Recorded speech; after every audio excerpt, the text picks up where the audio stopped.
The icy expanse of Greenland has become the focal point of a geopolitical tug-of-war, thrusting this autonomous Danish territory into the global spotlight.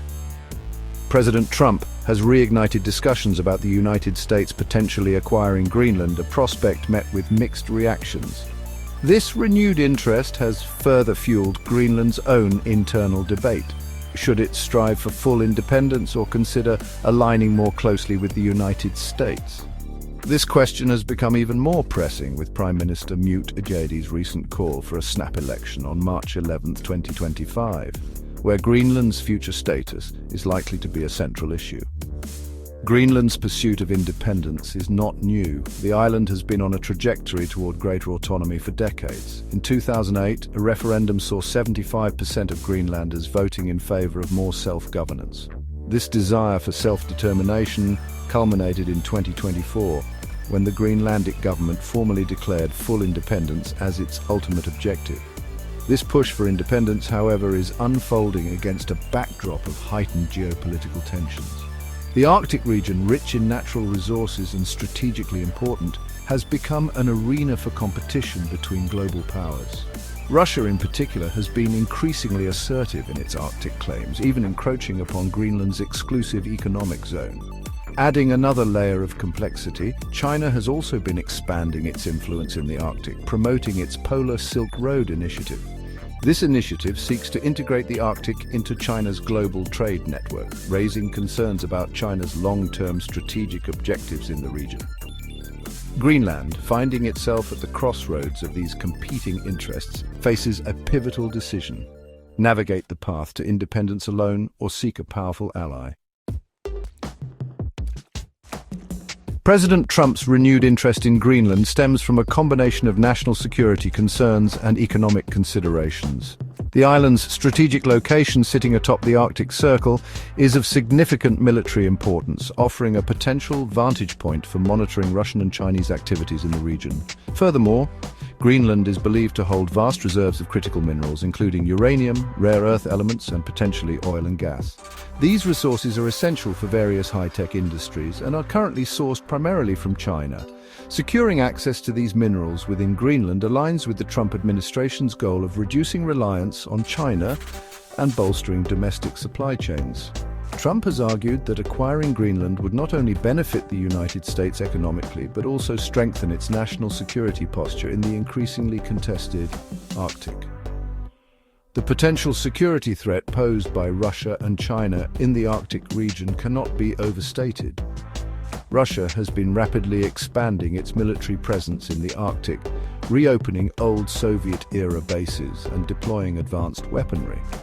Their aggressive posture, coupled with their territorial claims overlapping with Greenland's exclusive economic zone, has raised alarms within NATO and the United States. China, while not an Arctic nation, has declared itself a near-Arctic state and has been steadily increasing its influence in the region. Their investments in infrastructure, scientific research, and resource extraction have raised concerns about China's long-term ambitions in the Arctic, particularly their potential to challenge established shipping routes and access to resources. Denmark, which has held sovereignty over Greenland for centuries, has vehemently opposed any notion of selling the island. A January 2025 phone call between President Trump and Danish Prime Minister Mette Frederiksen reportedly became fiery over the issue, highlighting the deep divisions over Greenland's future.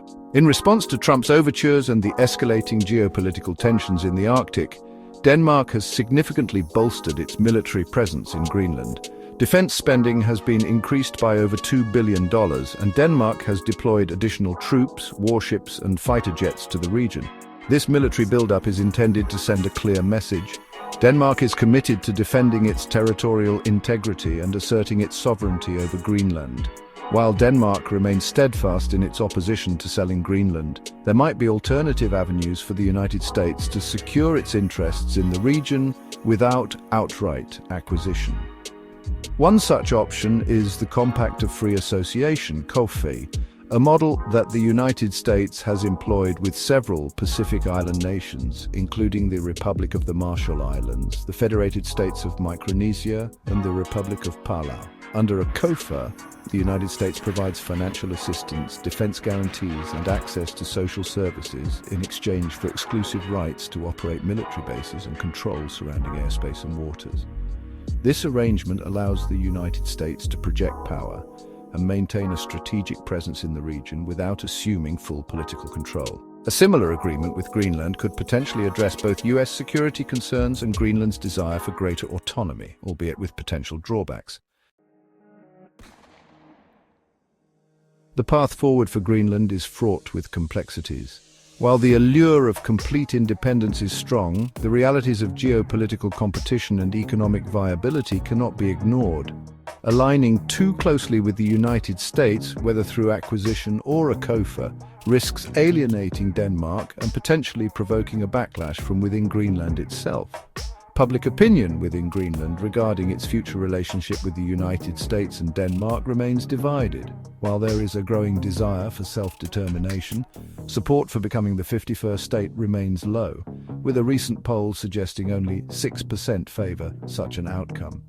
The majority of Greenlanders seem to favor a more independent course, one that allows them to maintain their cultural identity and pursue their own economic and political destiny. However, navigating this path to independence will require deft diplomacy and careful consideration of the potential consequences. Greenland must find a way to balance its aspirations for self-determination with the need for security and economic stability. The outcome of the upcoming snap election will likely provide valuable insight into the direction Greenland wishes to take. Whether Greenland chooses to pursue full independence, forge closer ties with the United States, or maintain its current status with Denmark, the decisions made in the coming months and years will have far-reaching consequences for the Arctic region and the global geopolitical landscape.